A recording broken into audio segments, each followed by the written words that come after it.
when Michael and I first started talking about the film, we wanted it to feel as grounded as possible. So something that we could relate to and didn't feel too dissimilar from the world that we all kind of currently know, except for the fact that it's regenerated to a certain degree now that people aren't around. So we've put lots of colour in there, we've let grasses grow, we've tried to make it sort of feel like the world is to a certain degree slightly better, if that makes sense, without people there.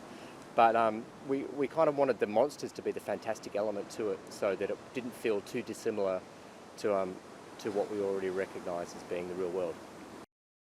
It's been interesting actually, because we're obviously setting this film in Southern California, which initially when we first started talking about locations, I thought maybe that might be a bit problematic. But the interesting thing about, particularly when you go to parts of Southern California, is they have gum trees, they have foliage, fauna that is very similar to what we've got here. So it's been both a challenge and a blessing to a certain degree. We've tried to find places that look a little bit less specifically Australian, but then again, there's been some locations like the back of Sirame Winery where we shot a lot of the exterior for the hatch, which have got some gum trees, which for me I think works really well, and I buy as parts of Southern California.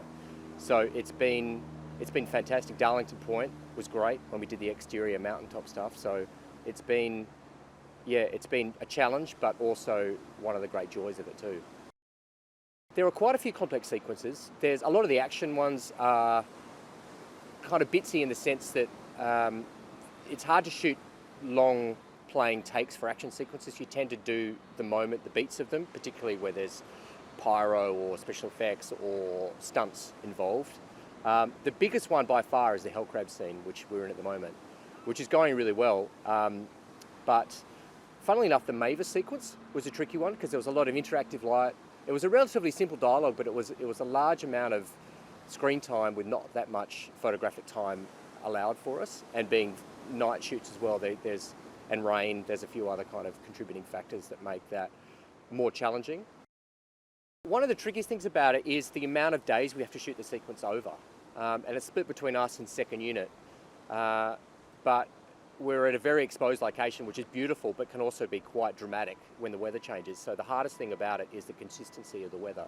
We got 4 really fantastic days. Today we just got away with it. It was a little cloudy, but trying to match, for me, from a photographic side of things, trying to be consistent from a lighting side of things, when we're trying to mainly use natural light, is probably the hardest component of it. But also shooting out a sequence is always tricky, because we're jumping around in story order a lot. Given the fastest way to expedite the sequence, it can be faster to shoot out of sequence but in the one direction, and then turn around and shoot another direction out of sequence again. So that can be the trickiest thing sometimes about it. But there's a lot of good people involved. There's a great VFX department. There's a fantastic second unit involved. So we've got all the pieces of the puzzle for it to be fantastic.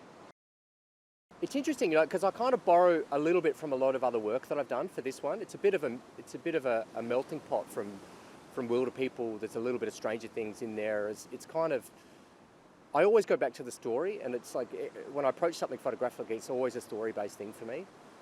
So we're changing the language based from crane to handheld to Steadicam to slow dolly stuff to slider work, depending on what the tone of the scene is, which to a certain degree is a similar characteristic to a lot of the way that I approach a lot of work that I do.